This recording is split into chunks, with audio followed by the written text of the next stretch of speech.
Busy Gizzard hadn't left his cabin in days. He was terrified of the prince. That boy tormented him at every turn. Otherwise, he was used as a sort of office manager at the supply depot.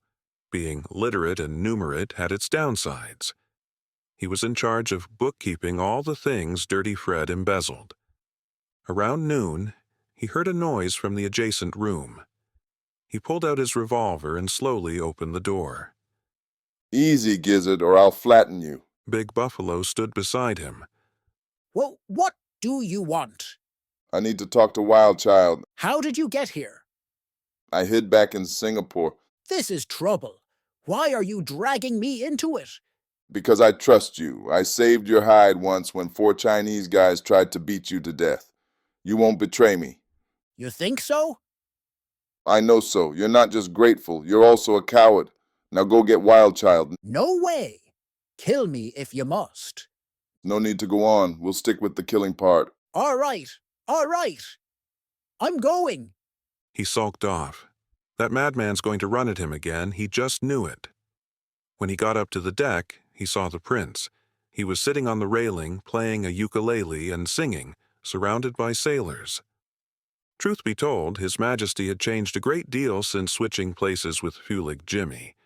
He now displayed behaviors that were completely alien to the noble lineage of St. Antonio, namely, singing and slapping people.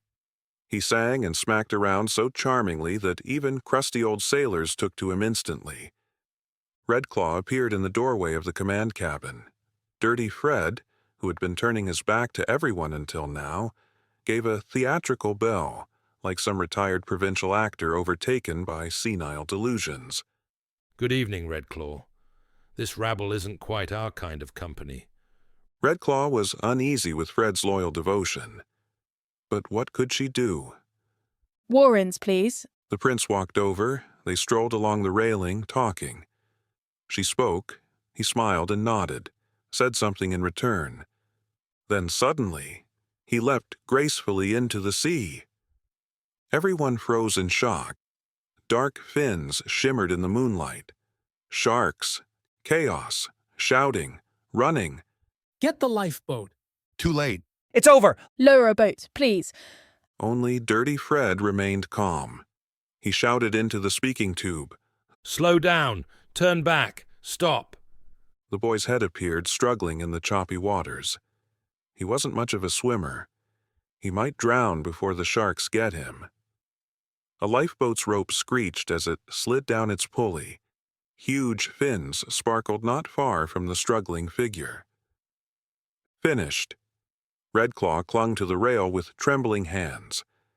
Above the heads of the stunned crew, something flew through the air. A splash.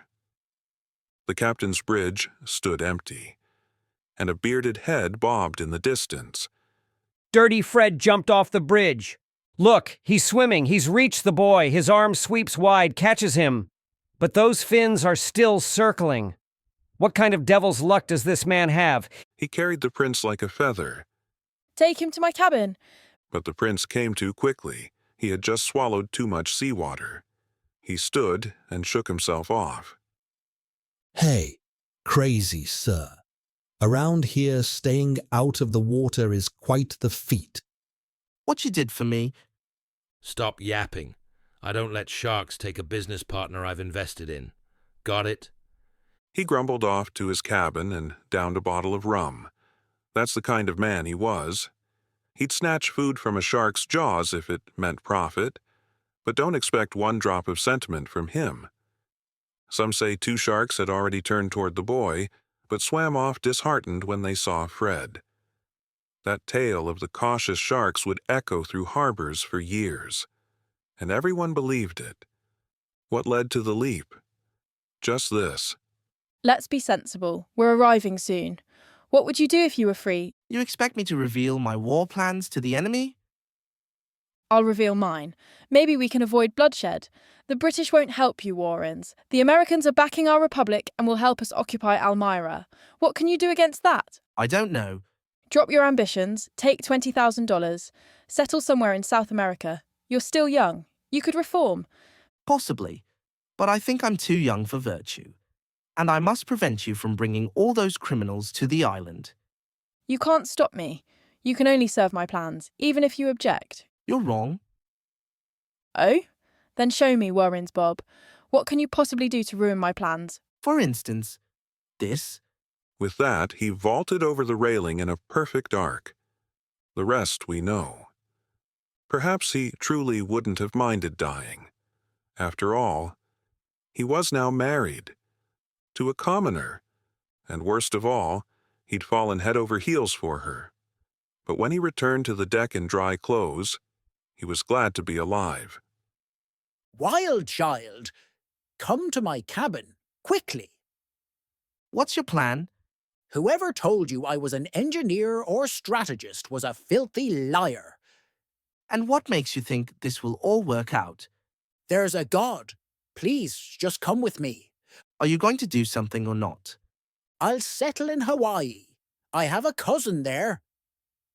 The prince made a threatening move, but then followed him. Inside the cabin, 2 enormous arms crushed him in a bear hug. Kid, you're alive. He clasped the prince's fingers awkwardly, like they were unfamiliar objects. They hurt you? Not at all. Great guys, we had a blast. He smiled at the young man. What a fine, handsome lad. If only he'd had a son like this someday. Listen, you know Red Claw wants to use you for her plans. The prince turned to Busy Gizzard. You tell us what to do. Let's eat something. That never complicates matters. In 2 days, we'll be near the Isle of Happiness. We'll take a boat and escape. If we reach it, you're safe. All right, we escape. No need. The Radzir will take you near the island. Then you may go where you wish. Meanwhile, Mrs. Warrens, now Princess Street, Antonio, had sent back her dinner untouched and stepped onto the deck. The crew gathered in small, tense groups, and they weren't looking at her kindly. Doctor, Yes, ma'am. I don't like duplicity. You all have a problem with me? We always liked you. But what's happening to Wild Child? You've changed sides. If you married him, why are you trying to kill him? We're not saints here. Thieves, pirates, all sorts. But even we believe. Once the priest says the words, don't try to kill your spouse. Red Claw turned pale and bit her lip. Why are you hurting Wild Colt? None of your bloody business. Red Claw and I run this circus. Rubbish. We want to know what kind of plan you two are cooking up. Red Claw froze. The mood was shifting.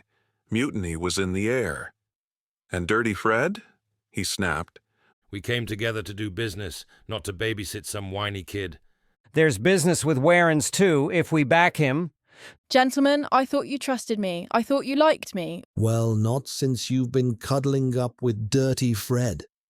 Red Claw turned on her heel and stormed off. Behind her, the deck boiled with rage. Dirty Fred shoved his cap back on his neck. We've had it with you, you stone-hearted bastard. You can scream all you like. Doesn't bother me. He drew his pistol, but before he could aim, a rope looped around him from behind. Down he went. The shot went wide. Let the bastard die. Beat him to a pulp. If the doctor and Petters hadn't fought like tigers to protect the old fox, he'd be done for. When the girl returned with the prince and Big Buffalo, Fred was bound to a vent pipe, bruised and bloodied. Bob Warrens, we've decided to side with you. And Red Claw, you're our prisoner. This twist startled His Majesty. Well, will you kill me? Imprison me? Not urgent. First, if I really command here, untie the captain. After a moment, the doctor cut Fred loose. He brushed himself off. Where's my hat? From that moment, he vanished again. He had broken ties with the Radzir once more. Listen, I can't make deals with you. You're rebels. I don't like rebels, and I won't deceive you either.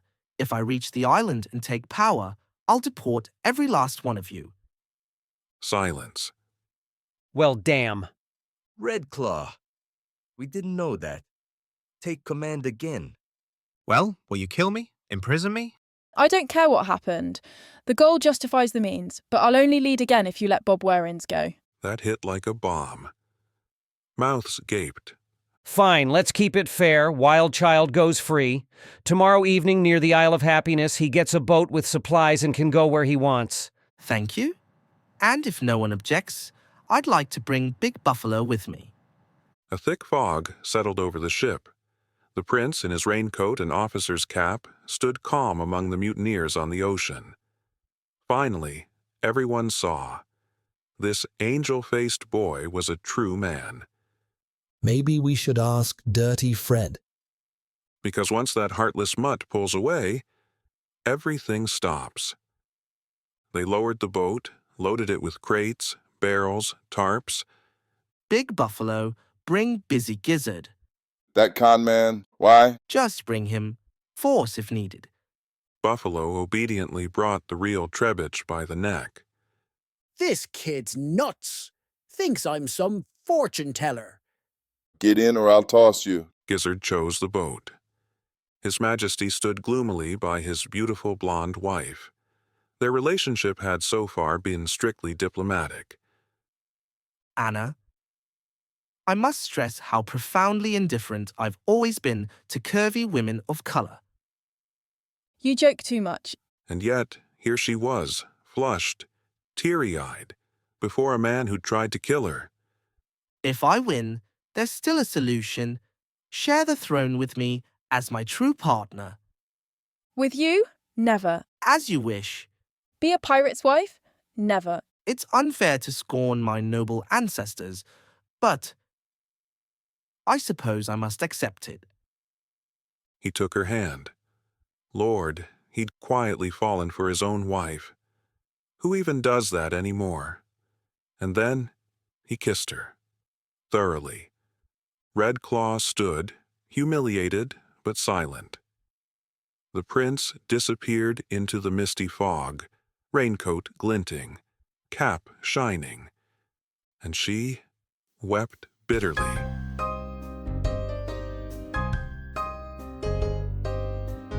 To be continued.